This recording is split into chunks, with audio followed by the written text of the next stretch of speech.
Hi everyone, I'm Nicola and I am the current Senior Project Archivist on the Find and Connect web resource at the University of Melbourne. I am also a current PhD student at the University of Melbourne in the School of Social Work, and I am researching the sources and impact of trauma on people who interact with archives. I am also the International Council on Archives New Professionals Program Coordinator, and I am a member of the National Archives of Australia's Advisory Council. And I am very lucky to have previously sat on the Australian Society of Archivists Council for 8 years, first as a councillor, then as the Vice President, and for the last 4 years as the President. So why I chose archives, I mean, to be honest, it was a little bit accidental. I did an honours degree in geography, and I wasn't quite sure what type of job I was going to get from that. So when I thought about where I wanted to work, again, a little bit controversial, I thought libraries.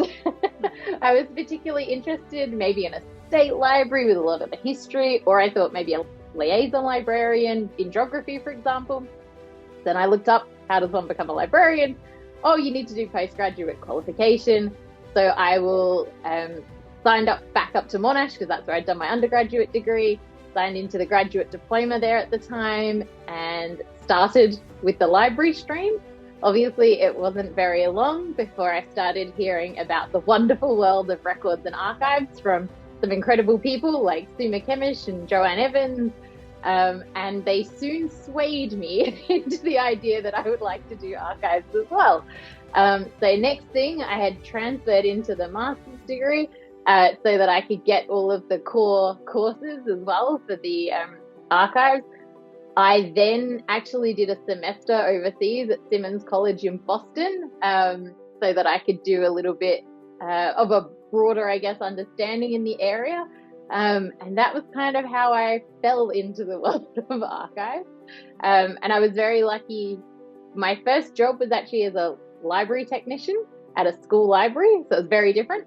And then my second job was, starting at Find and Connect. So Find and Connect is designed to support people who grew up in out-of-home care in the 20th century. It describes the records that we know to exist, where people can find them, and how they can access them. So it's really there to support people on their journeys to finding out about their own past, about their time in care. And it does link up. It's a government service that also has support services in each state and territory. So we work on the web resource as the archivists and historians doing that research. And then there are support services in each state and territory who can provide counselling and also one-on-one assistance with that kind of process of accessing the records directly. So I'm pretty sure I became a member when in Melbourne there was a glamour group created, a glamour new professionals group, and I became part of that. And that was a kind of subgroup of the ASA Vic branch.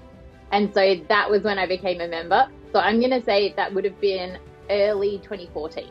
I guess one of the ones that I'm most proud of, from not so much from being kind of involved in the council or that side of things, is actually the publication of the online course, particularly obviously on the trauma-informed archival practice. That was a real kind of memorable moment and a highlight for me, and I know that it has been so well received internationally as well.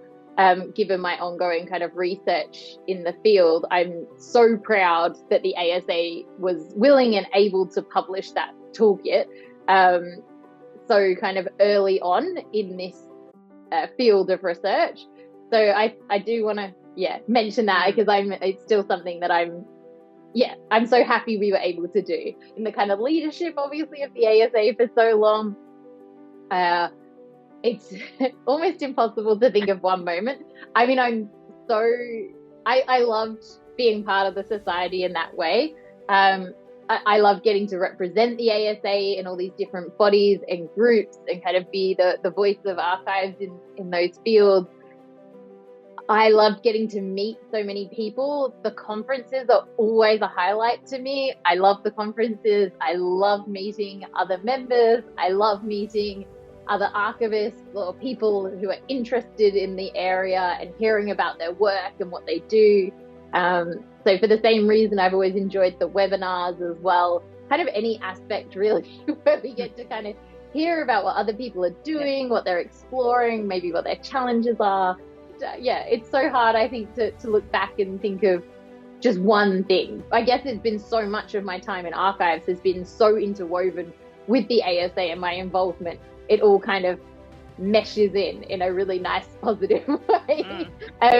So, I mean, I want to acknowledge that I think the ASA has achieved so much for an almost entirely volunteer-run organisation. I think so many people forget that this is not people's full-time jobs. The council leads the direction, the strategy of this association, and it's all people doing it on top of other things. And there's so much passion there that, I think that's a key achievement, that it has continued to grow and develop and progress in this time. So I would be very remiss not to mention that the journal going open access, archives and manuscripts, during my time as president, was one of my proudest moments of the presidency, because I know that's something that people were really keen to see happen.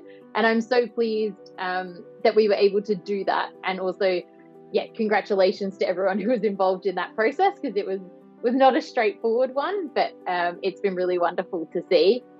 I've already mentioned the community, I think, is one of the key achievements of the ASA. People know where they can go for support and advice, be it a special interest group, a branch, the broader community at large. The online courses, not just the toolkits that I mentioned, but the online courses are so useful for professional development. And then the conferences as well really back that up. Yeah, there's so much that the ASA does. Advocacy, obviously, we really try and support our kind of institutions and organizations when they need that, our members when they need advocacy as well.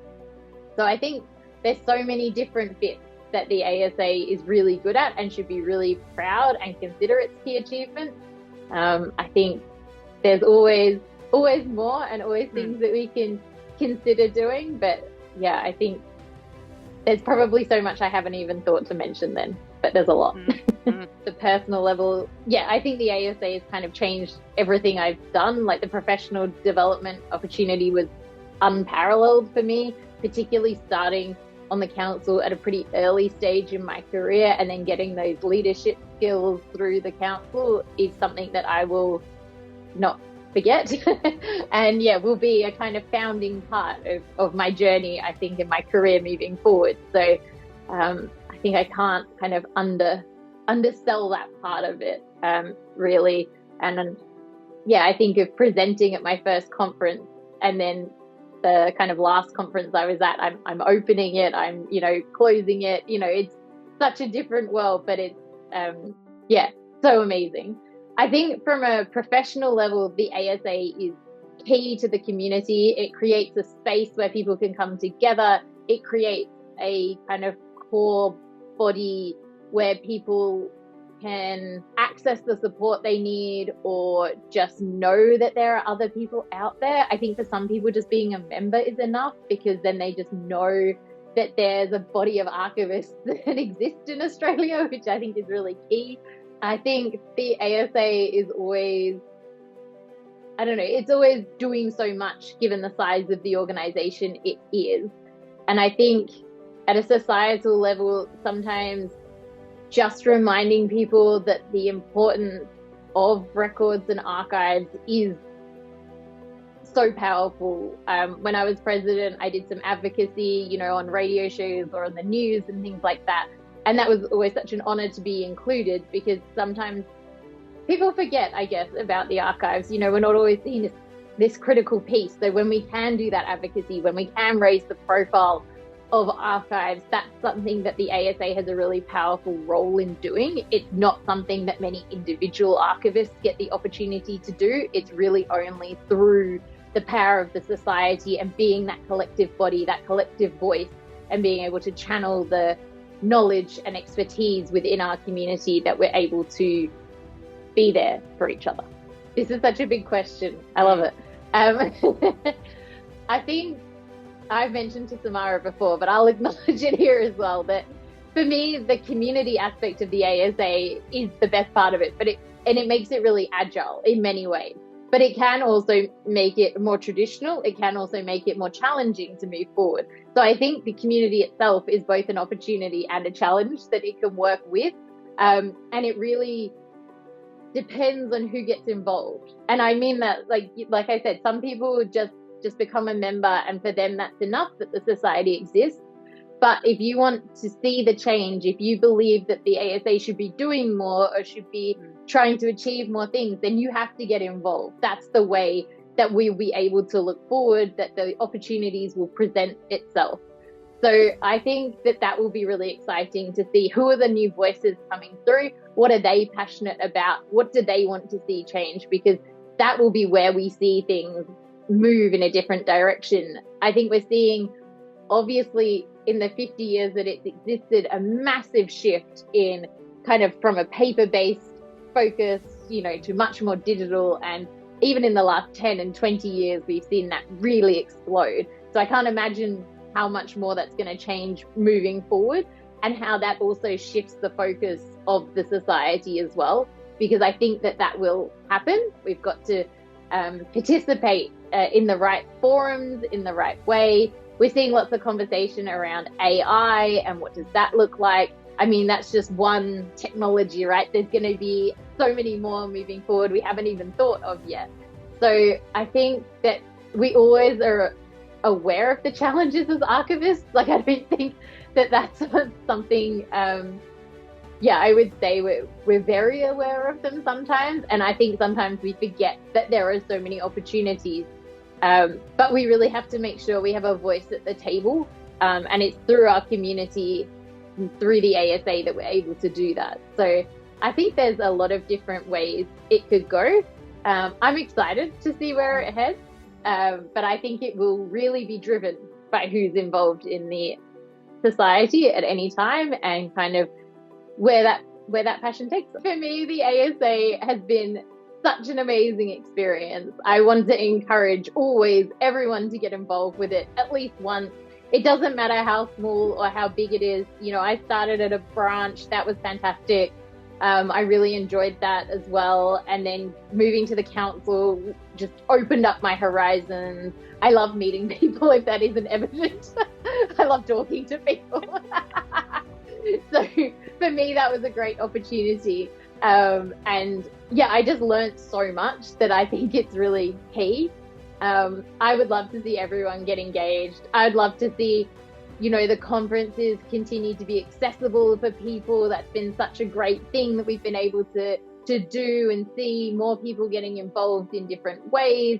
The variety of voices we hear speak at the conferences is just fantastic. And I just I don't know. I want to see it keep going, and I want to keep it thriving, and I hope others feel the same.